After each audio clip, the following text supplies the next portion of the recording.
Bismillahirrahmanirrahim. Assalamualaikum warahmatullahi wabarakatuh. Alhamdulillah, summa alhamdulillah alladzi hadana li hadza wa ma kunna linahtadiya laula an hadana Allah. Asyhadu an la ilaha illallah wa asyhadu anna Muhammadar Rasulullah. Allahumma salli wa sallim wa barik ala nabiyyina Muhammad wa ala alihi wa sahbihi man tabi'ahum ila yaumil qiyamah, amma ba'd. Alhamdulillah, tidak henti-hentinya kita memanjatkan puji syukur kehadirat Allah Ta'ala atas segala limpah karena nikmatnya.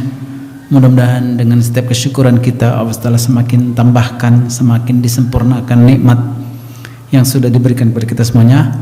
Dan dengan kesyukuran-kesyukuran itulah mudah-mudahan Allah Ta'ala memberikan kasih sayangnya, ampunannya, rahmatnya, hidayahnya, serta senantiasa dijaga, dipelihara, dilindungi dari berbagai macam musibah, fitnah, bencana, sehinggalah kita bertemu dengan Allah Ta'ala dalam keadaan husnul khatimah. Amin ya rabbal alamin. Kita lanjutkan pelajaran kita pada pertemuan yang lalu dan sebelumnya, betapa banyak karunia nikmat yang Allah Subhanahu wa taala berikan kepada kita, khususnya umatnya Nabi Muhammad SAW. Kita diberikan keistimewaan-keistimewaan yang belum pernah diberikan kepada umat-umat sebelumnya. Nabi SAW diberikan keistimewaan untuk diberikan rasa takut kepada musuh dan rasa berani kepada Nabi SAW. Ketika berperang, musuh sudah ketakutan 1 bulan sebelumnya, masih rata syahr, sebelum terjadi peperangan 1 bulan sebelumnya. Dan itu dimiliki oleh umat ini. Yang kedua, bumi ini dijadikan sebagai tempat untuk sujud di mana saja umat ini berada.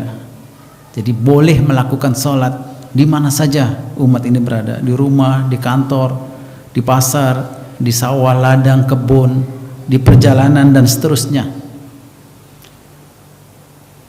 Oleh karena itu Nabi SAW menasihatkan di mana saja umat ini berada, lalu kemudian datang waktu sholat, maka hendaklah melakukan sholat ketika itu. Ketika tidak ada air, maka tanah juga, bumi juga boleh menggantikan air itu untuk bersuci, bahkan bersuci dari hadas besar, bersuci dari hadas kecil. Ini keistimewaan yang luar biasa. Yang ketiga, umat ini diberikan oleh Allah Ta'ala keistimewaan karena Nabi kita sallallahu alaihi wasallam, bahwa harta rampasan perang, ketika umat ini diperintahkan untuk berperang kemudian dipastikan menang, maka harta rampasan perang itu menjadi hak milik pasukan yang berperang tersebut, yang belum pernah dihalalkan, dibolehkan kepada umat-umat sebelumnya. Bahkan seorang nabi pun belum pernah itu harta rampasan perang dihalalkan bagi mereka. Nah, oleh Allah Ta'ala dihalalkan itu untuk Nabi kita sallallahu alaihi wasallam dan untuk umatnya semuanya. Yang keempat, bahwa Nabi sallallahu alaihi wasallam diberikan syafaat, diberikan kewenangan untuk memberikan syafaat. Dan di antara umat ini ada beberapa yang bisa memberi syafaat. Nah, keistimewaan yang luar biasa yang tidak dimiliki oleh umat sebelumnya. Nah, seperti penghafal Quran, seperti orang yang berbakti kepada kedua orang tua, seperti mereka yang berjihad fisabilillah, seperti mereka yang golongan siddiqin, syuhada wassalihin. Ada beberapa yang bisa memberikan itu. Itu istimewa yang luar biasa. Dan yang kelima, Nabi sallallahu alaihi wasallam diutuskan untuk seluruh umat manusia, bahkan manusianya dan jinnya. Sementara nabi-nabi sebelumnya diutuskan hanya khusus untuk umatnya saja. Oleh karena itu, kita sebagai umat Nabi sallallahu alaihi wasallam juga diperintahkan untuk berdakwah ke seluruh umat yang terdahulu yang masih ada di zaman sekarang, wajib dan ikut dan taat kepada Nabi kita sallallahu alaihi wasallam. Dan kita berdakwah untuk mengajak mereka mengikuti syariat Nabi kita Muhammad SAW. Kita diberikan syariat-syariat yang terbaik.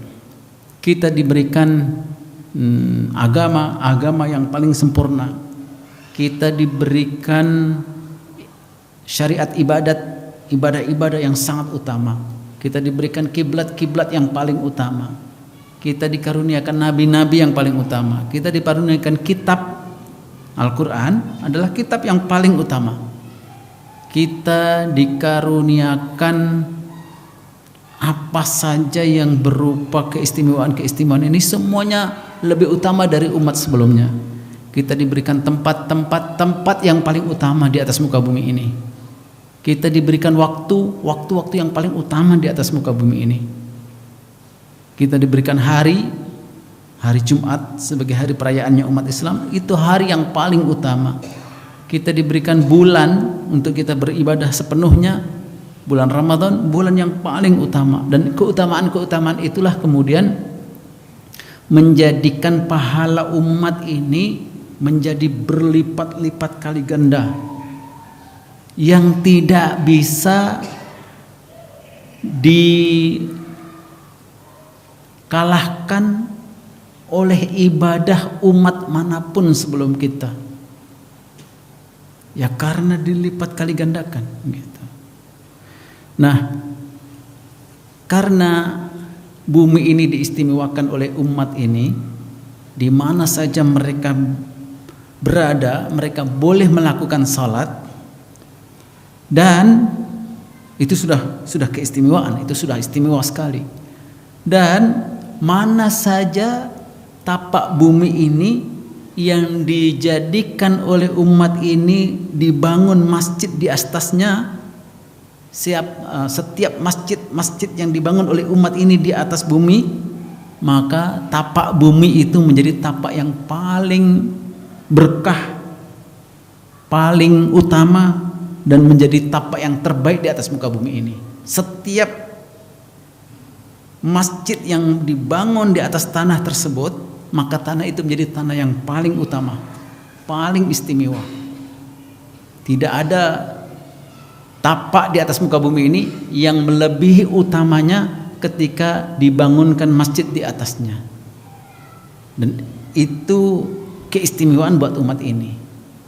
Sementara umat sebelumnya, mereka membuat mihrab tersendiri, tertentu, di rumah atau di gunung atau di tempat yang memang di situ ditunjukkan oleh nabinya untuk dibangunkan tempat ibadah. Tapi umat ini di mana saja boleh memilih tempat mana untuk dibangunkan masjid. Jadi sudahlah semua tempat boleh dipakai untuk sholat. Lalu kemudian ketika umat ini sepakat untuk membangun satu masjid di atasnya, maka tanah yang dibangunkan masjid di atasnya itu menjadi tanah yang paling utama. Dan Nabi SAW menyebutkan bahwa setiap ibadah yang dilakukan di atas masjid itu, di dalam masjid yang di atas tanah yang dibangunkan masjid di atasnya itu menjadi ibadah yang sangat utama, melebihi dari ibadah yang dilakukan di semua tempat yang dibolehkan tadi itu. Afdalu min salatil fardhi bi 27 derajah, melebihi daripada salat sendirian dengan skala 27 derajat. Sedangkan 1 derajat itu antara langit dan bumi. Dalam hadis muttafaqun alaih disebutkan demikian. Jadi wajarlah sedikit ibadah yang dilakukan oleh umat ini mempunyai kelipatan pahala yang banyak, yang dengan sendirinya akan mengalahkan ibadah umat-umat sebelumnya yang umurnya ratusan tahun, yang ibadahnya tidak pernah lelah, tidak pernah bosan, dan tidak pernah berhenti. Mereka mempunyai kekuatan fisik yang luar biasa, komitmen untuk beribadah yang luar biasa, kemudian ketahanan fisik yang luar biasa, sampai mereka ada yang beribadah itu qiyamul lail sepanjang malam selama 1000 bulan, kemudian berjihad fisabilillah siangnya selama 1000 bulan, tapi tetap tidak bisa mengalahkan ibadah umat ini ketika menepati hari utama, waktu utama, di tempat yang utama, ya, di malam yang utama, malam Lailatul Qadar, itu mengalahkan semua dari ibadah umat-umat yang sebelumnya. Bahkan ada satu keterangan riwayat yang lain, tad'afu ala salatihi fi baitihi wa suqihi 25 dhi'fan. Dilipat kali gandakan lagi, sudahlah 27 derajat, ini dilipat kali gandakan lagi sebanyak 25 kali lipat ganda. Kalau itu dilakukan di masjid, berjamaah di masjid, melebihi banyaknya dari salat sendirian. Walaupun salat sendirian boleh sah. Oleh karena itu Nabi SAW memerintahkan kepada umat ini, ketika ada di suatu tempat, di suatu wilayah, di suatu perkampungan, di suatu perumahan, melebihi dari 3 orang saja, supaya dibangunkan masjid, supaya dibangun masjid di tapak mereka itu. Karena dengan adanya masjid itu merupakan simbol kekuatan dakwah Islam, merupakan sinyal bagi umat ini untuk mengekalkan anak keturunannya berpegang teguh dengan agama ini sampai hari kiamat nanti. Karena warisan yang terbaik kita itu adalah masjid. Warisan terbaik untuk anak cucu kita itu adalah masjid. Dan kalau sudah terbangun masjid, masjid itu akan kekal selama-lamanya. Tidak akan terjual, tidak akan pindah hak milik, tidak akan dirampas orang. Tidak akan. Dan itu menjadi wakaf otomatis. Kalau sudah disebut masjid, itu wakaf umat Islam seluruh dunia.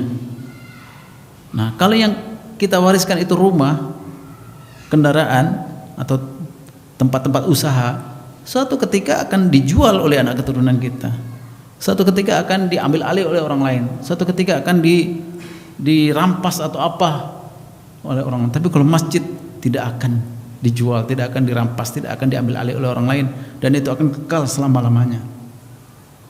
Maka Nabi SAW perintahkan untuk setiap ada orang Islam yang tinggal di satu wilayah, lebih dari 3 orang itu hendaklah dibangun masjid. Dan Nabi SAW berjanji, man bana lillahi masjidan yabtaghi bihi wajhallah banallahu lahu baitan fil jannah. Barang siapa yang membangun masjid karena Allah, mengharapkan keridhaan Allah, maka Allah akan bangunkan satu istana di surga nanti. Seberapapun kontribusinya. Karena bagi Nabi SAW yang penting masjid, dan yang penting itu dimakmurkan. Nggak penting besarnya berapa, nggak penting megah mewah indah, nggak penting. Yang penting ada bangunan masjid, di situ dimakmurkan, ada salat berjamaah, ada majelis ilmu, ada kegiatan-kegiatan sosial. Itu yang diinginkan oleh Nabi SAW. Bahkan sekecil apapun nggak masalah. Maka dalam riwayat yang lain, man bana lillahi masjidan walau kamifhasi kitatin li baitiha. Barang siapa yang membangun untuk Allah sebuah masjid walaupun sekecil sangkar burung atau sarang burung yang diletakkan untuk meletakkan telurnya. Ini kalimat majaz gitu ya, perumpamaan, sekecil apapun.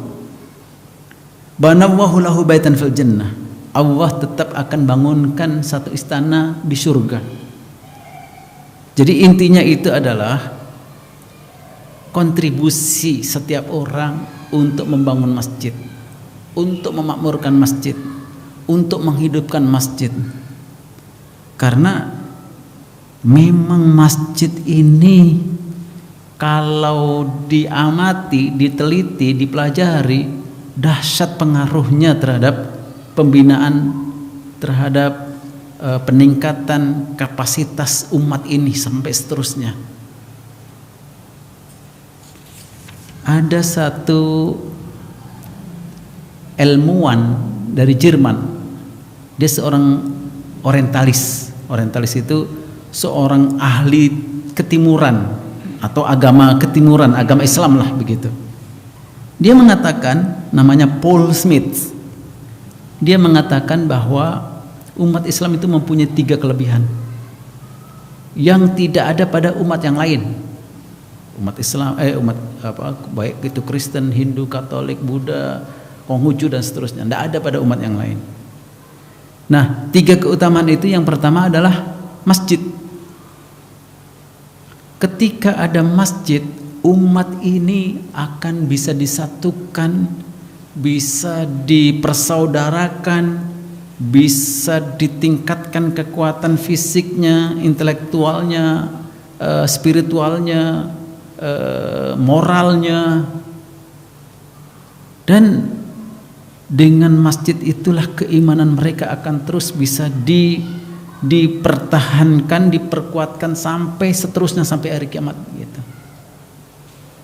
Maka dia mengatakan, di masjid itu orang kaya dengan orang miskin bisa duduk bersama, pejabat tinggi dengan pejabat rendah bisa berdampingan bersama, orang yang berkulit putih, orang yang berkulit hitam, yang merah, yang abu-abu, yang coklat, yang sawo matang bisa duduk bersama. Itu di masjid.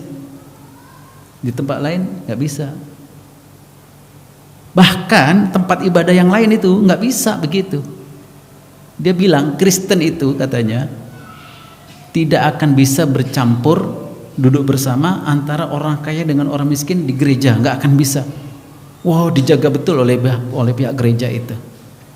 Pejabat tinggi ada kursinya sendiri, orang rendahan ada kursinya sendiri, nggak bisa dicampur.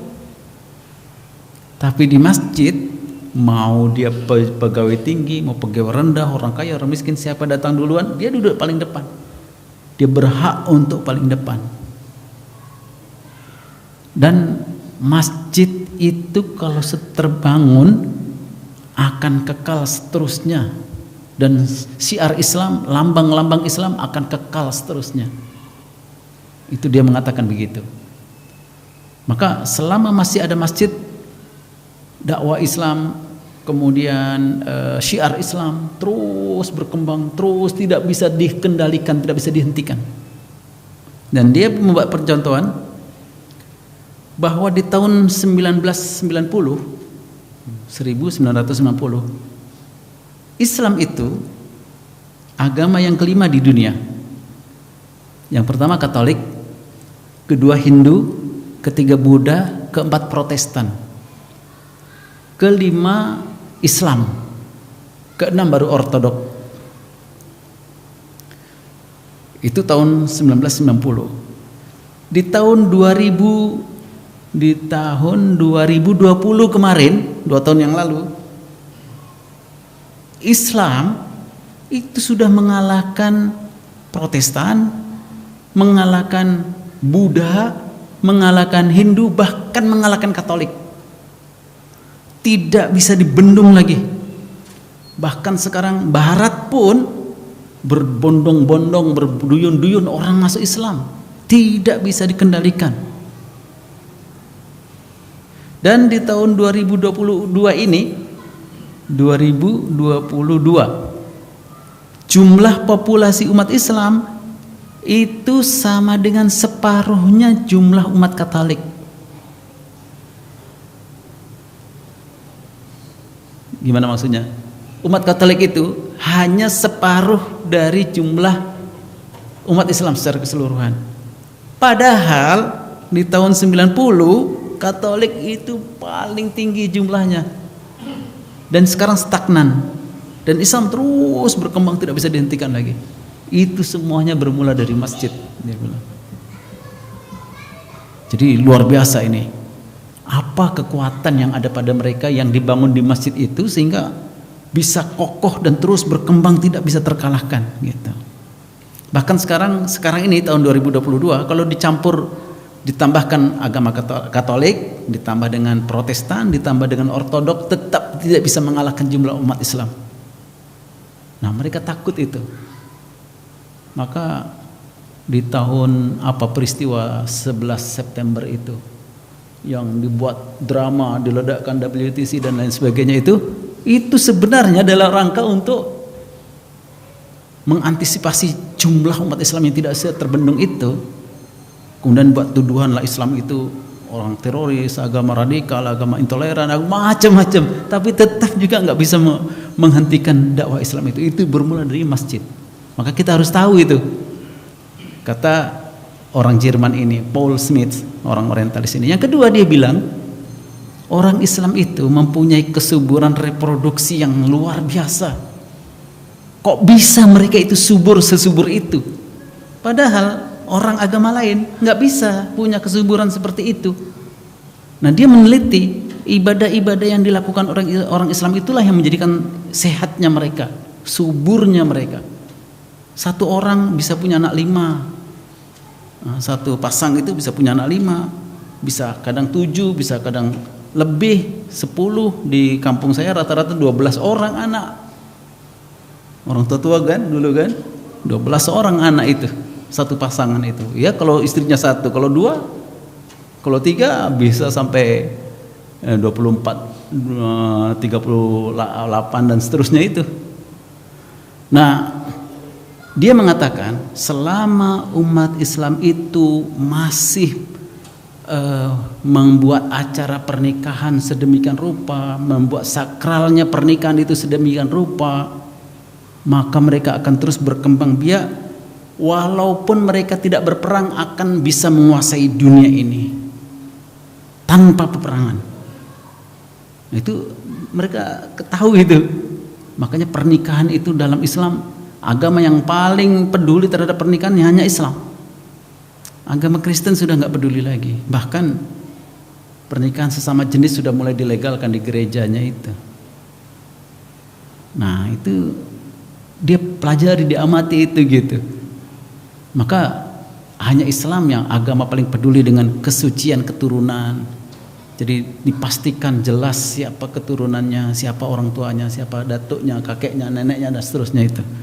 Kalau Islam jelas, kalau agama yang lain nggak bisa dilacak lagi. Ini dulu keturunannya siapa, ini anaknya siapa, apa betul ini anaknya ini, udah nggak bisa dipastikan lagi.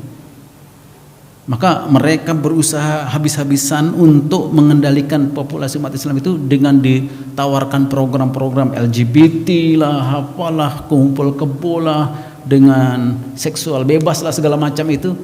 Nggak bisa juga, karena orang Islam paling kokoh pendirian. Kalau yang haram ya haram, kalau yang halal ya halal gitu.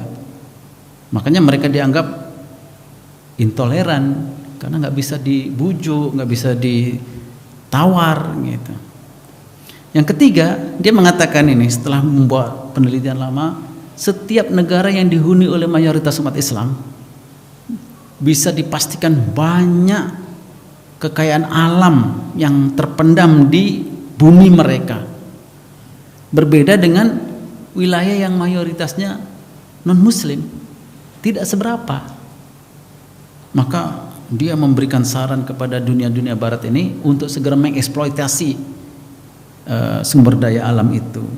Nah, itu masjid yang sedemikian dahsyatnya, luar biasanya, kita harus tahu gitu. Karena Nabi SAW betul-betul menegaskan supaya umat ini memberi perhatian penuh kepada masjid.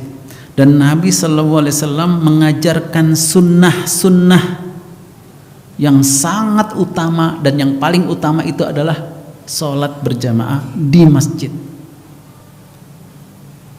Jadi masjid ini sumber kekuatan kita yang harus kita fahami. Maka Nabi SAW ketika pergi ke masjid, berjalan kaki menuju ke masjid itu mengajarkan banyak doa. Doa-doa keselamatan, doa-doa mohon keberkahan, doa-doa mohon dibukakan pintu ampunan, doa-doa untuk diberikan cahaya, doa-doa untuk mendapatkan perhatian secara khusus, pelayanan secara khusus. Dan Nabi SAW menjaminkan bahwa orang yang selalu pergi balik ke masjid itu adalah tanda orang beriman. Nabi SAW bersabda, "Idza ra'aitumur rajula ya'tadil masajida fashhadu lahu bil iman." Apabila kalian memperhatikan ada orang itu pergi balik masjid, persaksikanlah bahwa pada diri orang itu ada iman. Artinya Nabi mempersaksikan itulah orang beriman. Yang paling bisa diharapkan kebaikannya, bisa diharapkan keberkahannya, bisa diharapkan produktivitasnya, ya orang-orang seperti ini gitu. Dan Nabi SAW memberitahu setiap langkah orang itu, setiap langkah yang dilakukan, yang digerakkan dari rumahnya ke masjidnya itu, setiap langkah itu menghapuskan dosa, menambahkan pahala, dan meningkatkan derajatnya. Wow, dahsyat itu. Jadi tidak sama dengan ibadah-ibadah yang lain. Memang ibadah di masjid itu ibadah yang luar biasa. Nah, dari sekian banyak masjid yang menjadi utama-utama di atas muka bumi ini, masjid-masjid yang paling besar keutamaannya, jadi paling top of the top gitu ya, yang paling dahsyat keutamaannya itu adalah Masjidil Haram. Masjidil Haram, dan Masjidil Haram itu milik umat Islam. Yang Nabi SAW beritahukan, salatun fil Masjidil Haram mi'atu alfi salatin. Salat yang dilakukan oleh seseorang di Masjidil Haram menyamai dengan salat 100.000 yang dilakukan di masjid-masjid yang lain. 100.000. Kalau di masjid kita ini 27 derajat plus 25 kali lipat. Tapi kalau di Masjidil Haram 100.000, dahsyat sekali itu, mengalahkan mana-mana masjid di atas muka bumi ini. Yang kedua adalah Masjid Nabawi, masjid yang dibangun oleh Nabi SAW di Madinah itu. Nabi SAW menyebutkan, wasalatun fi masjidi, dan salat yang dilakukan di masjidku, yakni Masjid Nabawi yang ada di Madinah itu, alfu salatin, menyamai 1.000 salat di tempat yang lain. Dan yang ketiga, wa fi Baitul Maqdis 500 salatin. Yang ketiga, salat yang dilakukan seseorang di Baitul Maqdis, Masjidil Aqsa itu menyamai 500 kali salat. Sedangkan di masjid yang selain itu cuma 25 kali lipat. Sementara di Masjidil Aqsa 500. Jauh sekali bedanya. Di Masjid Nabawi 1.000. Di Masjidil Haram 100.000, mi'atu alfi salatin. Makanya Nabi SAW perintahkan kita, la tushaddir rihal illa ila salasati masajid. Enggak perlu kalian bersusah payah menyiapkan bekal, kecuali kalau hendak melakukan perjalanan ke 3 tempat ini. Al-Masjidil Haram, wa masjidi hadza, wal Masjidil Aqsa, yaitu ke Masjidil Haram atau ke Masjidil Nabawi atau ke Masjidil Aqsa, atau 3-tiganya itu. Nah, kalau ada orang yang melakukan perjalanan ke 3 tempat ini, itu perlu dirayakan, perlu dikendurikan, perlu dipersejukkan, seperti itu, dirayakan, diraikan, diupacarakan, karena memang di situ banyak kelebihan keutamaannya. Nah, selain 3 masjid ini, semua masjid-masjid yang ada di atas muka bumi sama nilainya. Mau di Masjid Al-Muhajirin, mau di Masjid Sunda Kelapa, mau di Masjid Istiqlal, mau di Masjid India Pakistan, mau di Masjid mana ya, ibu kota Amerika itu Washington DC, mau yang baru dibangun itu mau di masjid, mana lagi yang besar-besar itu, nah, itu semuanya nilainya sama kecuali 3 tempat ini. Nah, Allah Subhanahu wa taala menjadikan tempat-tempat ini sedemikian dahsyatnya pahalanya dan menjadikannya itu sebagai tempat utama, itu baru disebutkan, baru diketahui oleh umat ini gitu. Dan melalui perantaraan Nabi SAW, Nabi SAW sebutkan itu supaya kita sadar dan faham betapa besar nilai ibadah di tempat-tempat yang mulia itu. Allah berikan kita tempat-tempat yang mulia. Maka ketika kita memuliakan tempat-tempat itu, Allah beri balasan pahala yang tidak ada taranya. Makanya nanti pada hari kiamat, umat-umat dahulu itu ketika menyaksikan umat ini berbaris menuju surga itu kagum luar biasa. Bagaimana mereka ibadah sedemikian rupa sehingga pahalanya tidak tertandingi oleh kita. Padahal kita dari kecil sampai meninggal tidak ada henti-hentinya untuk ibadah. Mereka umurnya baru berapa tahun. Sementara kami umurnya lama tinggal di bumi itu dengan ibadah yang tidak henti-hentinya. Tapi bagaimana mereka punya pahala yang lebih besar daripada kami. Tapi ketika ada yang memberitahu, maksudnya malaikat yang memberitahu, Allah yang memberi mereka keutamaan, mereka terdiam. Mereka terdiam. Nah, kita ketika sudah diberitahukan kita mempunyai tempat-tempat yang utama, waktu-waktu yang utama, amal-amal ibadah yang utama, ketika kita pergunakan keutamaan-keutamaan itu baru bisa mengalahkan umat-umat yang terdahulu itu. Tapi kalau kita tidak memanfaatkan keutamaan itu, ya kalah kita dengan mereka, karena mereka mempunyai kekuatan fisik, kekuatan spiritual, kekuatan moral, kekuatan intelektual yang jauh di atas kita. Dan komitmen ibadah istiqomah itu luar biasa, tidak henti-hentinya. Kalah kita. Tapi karena kita diberikan keistimewaan-keistimewaan itu, kita bisa mengalahkan mereka gitu. Maka yang diinginkan oleh Nabi Sallallahu Alaihi Wasallam adalah masjid ini bangun sederhana saja. Ini masjid kita Al-Muhajirin yang kalau kita lihat betapa besarnya masukan dan pengeluarannya itu, kalau dibandingkan dengan tempat ibadah yang lain, maksudnya mau gereja ke, mau sinagog ke, mau kuil ke, mau apalah pokoknya, jauh. Banyak masjid itu luar biasa. Padahal masjidnya sederhana begini gitu.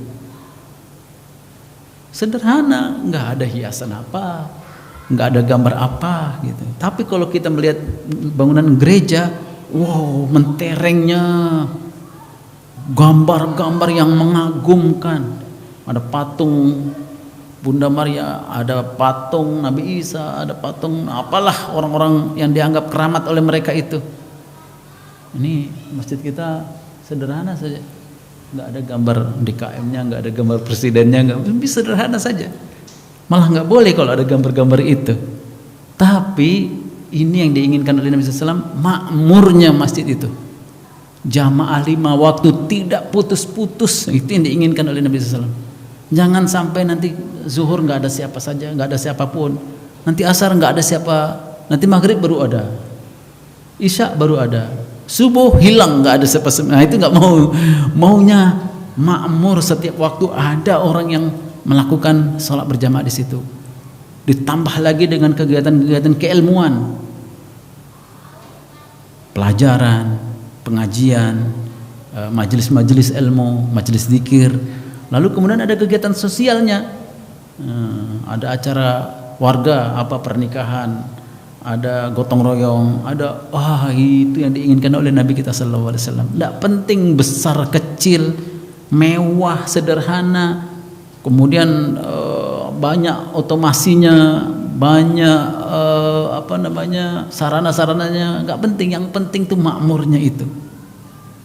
Jadi bahkan Nabi Sallallahu Alaihi Wasallam melarang untuk umat ini bermegah-megah dengan masjid, berhias-hias, zahrafatil yahud wan nasara, sebagaimana yang dilakukan oleh orang Yahudi dan orang Nasrani.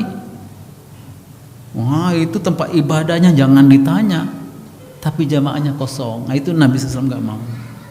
Bahkan dijaga kebersihannya, kewangiannya, kesegarannya, dan setiap orang yang berperan dalam menjaga kebersihan, kemakmuran masjid itu, Nabi SAW memberitahukan, urgidat alayya ujura ummati hatta al-qadata yukhrijuha ar-rajulu minal masjid. Dinampakkan oleh Allah Ta'ala di hadapanku betapa besar pahala orang-orang yang mengurus masjid itu. Bahkan ada seseorang yang membuang satu kotoran dari masjid itu, dibawa keluar, dikeluarkan. Wah, itu tidak terhingga pahalanya. Maka ketika berada di masjid, yang diinginkan oleh Nabi SAW adalah umat ini dalam keadaan bersih dari hadas besar, bersih dari hadas kecil. Dari rumahnya itu sudah mandi, sudah berwudu, lalu kemudian kemas memakai pakaian yang terbaiknya yang dia miliki, yang paling bisa mencerahkan dirinya gitu. Dan Nabi SAW tidak menginginkan ada orang yang bau pakaiannya, bau badannya, bau mulutnya, tidak menginginkan itu terjadi.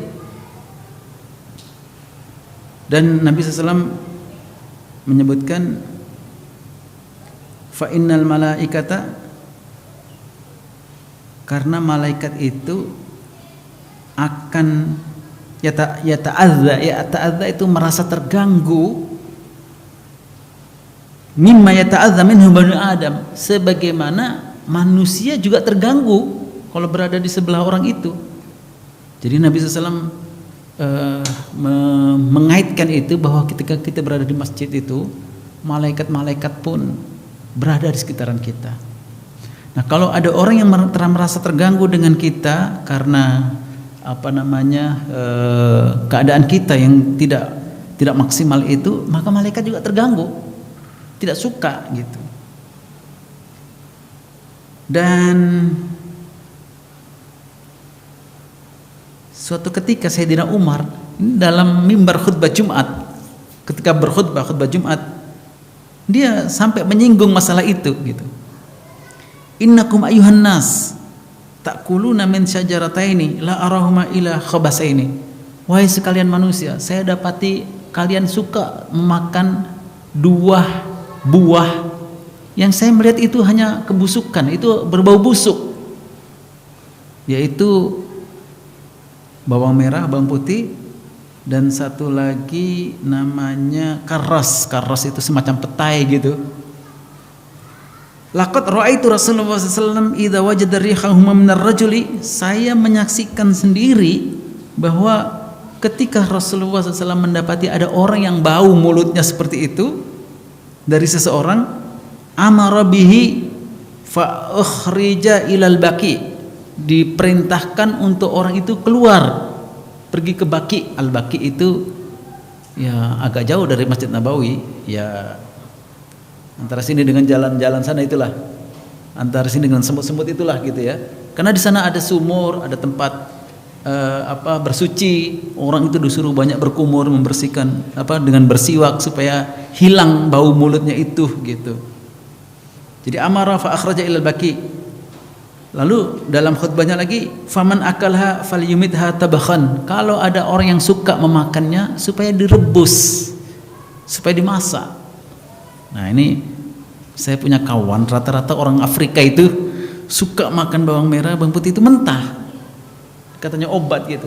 Iya, tapi ini baunya yang kita nggak tahan gitu. Baunya yang kita nggak tahan. Nah, kalau mau juga rebuslah, masaklah, supaya itu bisa diredamkan baunya itu.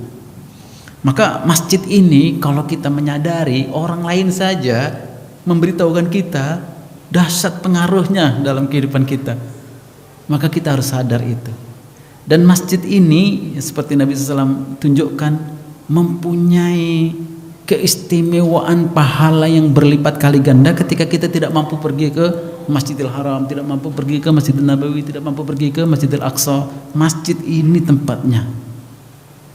Oleh karena itu, ketika seseorang berada di masjid, supaya menjaga adab-adab yang ada di masjid ini. Disebutkan di sini tidak membuat kegaduhan. Tenang, hening. Ketika masuk masjid itu pertama kali yang diajarkan oleh Nabi SAW adalah salat tahiyatul masjid 2 rakaat untuk mendapatkan sinyal, untuk mendapatkan keterhubungan dengan Allah Ta'ala. Kita merasakan nikmatnya berada di masjid, karena masjid ini adalah tempat yang paling banyak memberikan energi positif bagi setiap orang yang memasukinya, memberikan gelombang-gelombang kekuatan kebaikan bagi orang yang memasukinya. Maka beda orang yang biasa berdiam di masjid dengan yang tidak pernah, pasti berbeda. Pasti berbeda. Maka Nabi SAW ajarkan banyak doa-doa. Bismillahi tawakkaltu ala Allah wala hawla wala quwwata illa billah. Lalu kemudian Allahumma ighfirli dunubi waftahli abwaaba rahmatik ketika masuk. Nah, ketika keluar, Allahumma ighfirli dzunubi waftahli abwaaba fadlik, atau doa-doa yang semisal dengan itu. Karena ketika seseorang itu berada di masjid, maka dia mempunyai kesempatan untuk sangat besar peluang dikabulkan setiap doa-doanya itu. Ada tiga yang menjadi istimewa umat ini, ketika itu doanya sangat dikabulkan. Yang pertama, habis melakukan sholat berjamaah, dan itu di masjid. Dan selama mana seseorang itu berada di masjid, ketahuilah banyak bersyukur kita, karena ketika itu doa-doa kita sangat dikabulkan, sangat dekat kita dengan Allah Ta'ala. Jadi hanya orang yang berada di masjid selesai melakukan sholat berjamaah lalu kemudian masih tinggal di masjid, itu banyak berdoa, kesempatan yang sangat berharga, dan itu tidak dimiliki oleh umat-umat sebelumnya, karena mereka nggak mempunyai tempat yang utama seperti kita. Jadi mereka harus mencari tempat yang utama kemudian berdoa di situ. Yang kedua, ketika kita berada di majelis ilmu, majelis seperti ini, apalagi dilakukan di masjid, maka bersyukur, beruntung, dan sangat menggembirakan, karena ketika itulah doa-doa kita sangat dikabulkan. Dan yang ketiga, yang setara dengan itu adalah sepertiga akhir di waktu malam. Sepertiga akhir di waktu malam, ketika semua orang sedang terlena tidur, ketika hening senyap dunia, yang bisa melakukan bangun itu hanya orang-orang yang tulus, ikhlas, mengharapkan ridha Allah betul-betul ketika itu. Nah, peluang itulah banyak kita berdoa. Maka masjid ini menyimpan banyak keistimewaan untuk kita. Maka kalau kita tidak memanfaatkan itu, kita melepaskan kesempatan, menyanyiakan kesempatan yang Allah Ta'ala berikan kepada kita. Yang kedua, tidak mengangkat suara yang melebihi suara orang sholat. Artinya mengganggu orang sholat. Tidak boleh. Tidak boleh mengganggu orang sholat. Walaupun orang itu sedang baca Quran, tidak boleh lebih tinggi suaranya daripada orang yang sholat. Walaupun orang itu sedang berzikir, tidak boleh lebih tinggi dari suara orang yang sedang sholat. Maka suara HP itu juga dilarang di dalam masjid. Tidak boleh membunyikan HP di masjid. Maka ketika berada di masjid, supaya disilentkan HP itu. Pernah ada suatu kejadian di masjid. Ada anak muda ketika itu salat subuh di tempat kami ini, salat subuh, ada anak muda baru gabung ke masjid. Dia membawa handphonenya ada bunyi, bukan bunyi telepon masuk, bukan, tapi semacam reminder, alarm clock, reminder.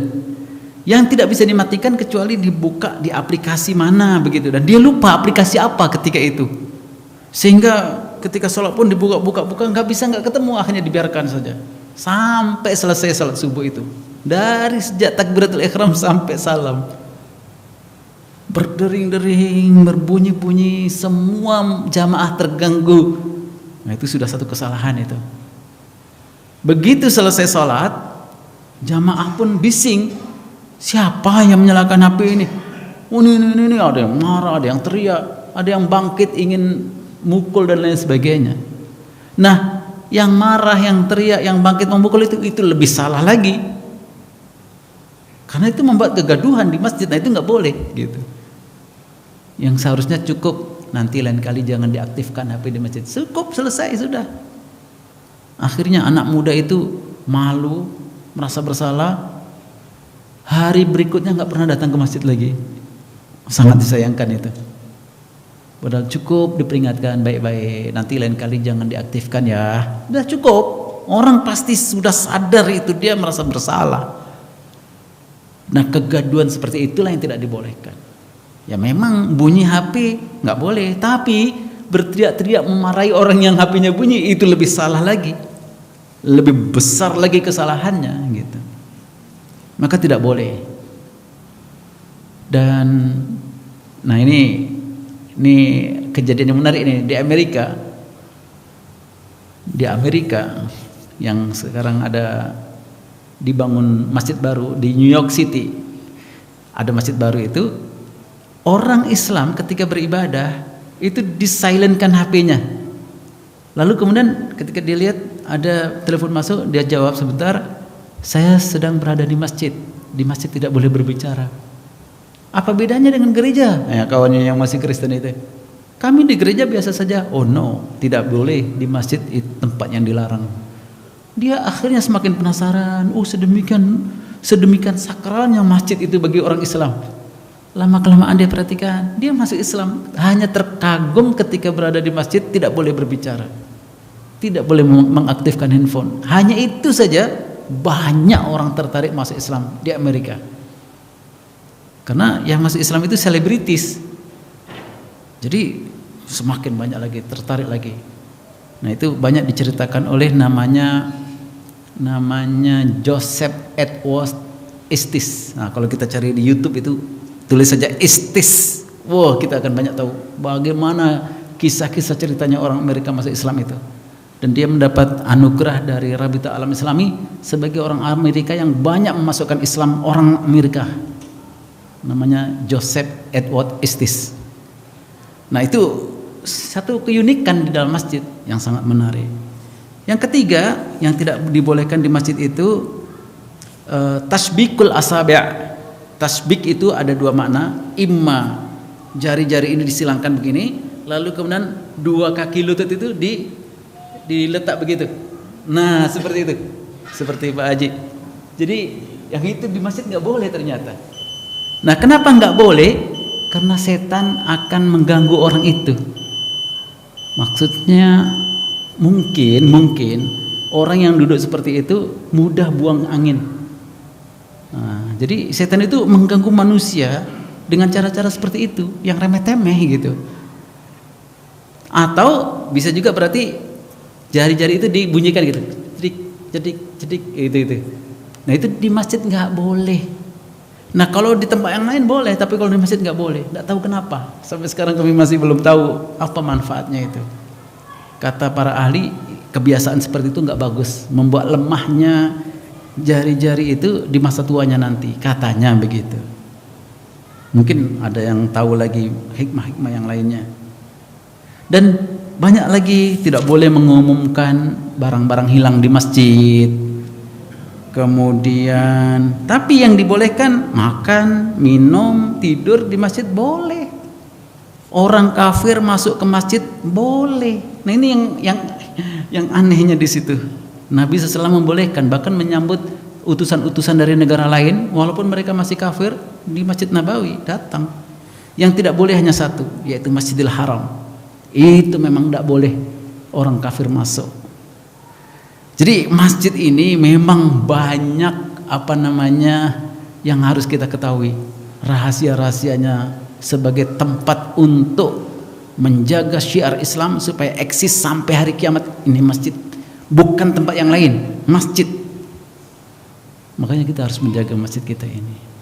Wallahu a'lam bishawab. Barangkali ada sedikit pertanyaan tambahan ulasan tentang kajian kita. 3 tempat yang diutamakan oleh Ustaz di atas muka bumi ini: Masjidil Haram, Masjidil Nabawi, dan Masjidil Aqsa. Selain itu, semua masjid yang ada dibangun di atas muka bumi ini, itu yang berikutnya. Dan sama selain 3 masjid tadi itu.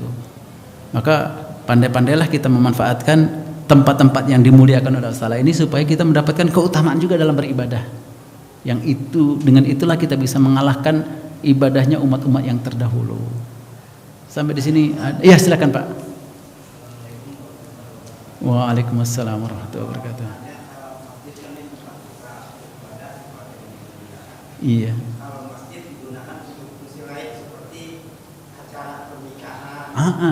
Iya.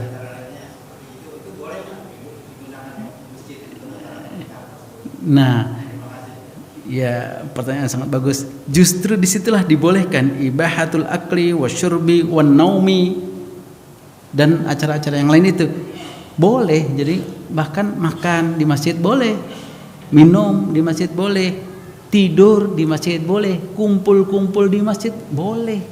Acara-acara kegiatan sosial seperti pernikahan, seperti musyawarah, seperti membuat perjanjian-perjanjian. Nabi membuat perjanjian dengan utusan-utusan itu di masjid. Dan banyak akad-akad pernikahan yang dibuat di masjid untuk mendapatkan berkahnya, boleh, memang sah.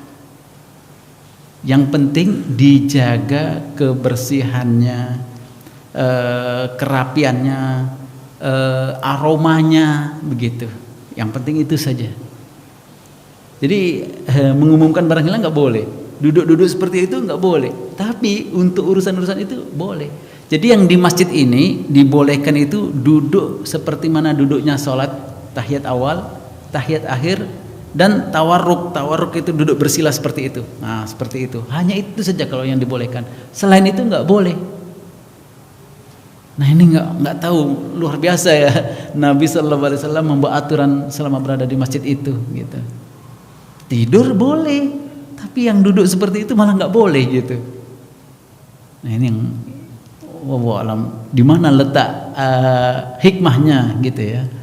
Jadi boleh membuat akad, membuat rapat musyawarah kampung, RT RW lah, apalah, mau di masjid boleh. Buat kegiatan-kegiatan sosial yang lainnya, santunan-santunan di masjid boleh. Boleh. Tayyib, kita lanjutkan nanti di pertemuan kita yang akan datang. Intinya Allah berikan kita banyak keistimewaan yang kita harus tahu supaya kita semakin banyak bertambah terima kasih, syukur kita kepada Allah Ta'ala, dan dengan itu kita semakin nikmat lagi dalam mengabdikan diri, menghambakan diri, beribadah kepada Allah Ta'ala. Mudah-mudahan bermanfaat bagi kita semuanya. Kita tutup dengan tasbih kifarah. Subhanakallahumma bihamdika asyhadu an la ilaha illa anta astaghfiruka wa atubu ilaik. Assalamualaikum warahmatullahi wabarakatuh.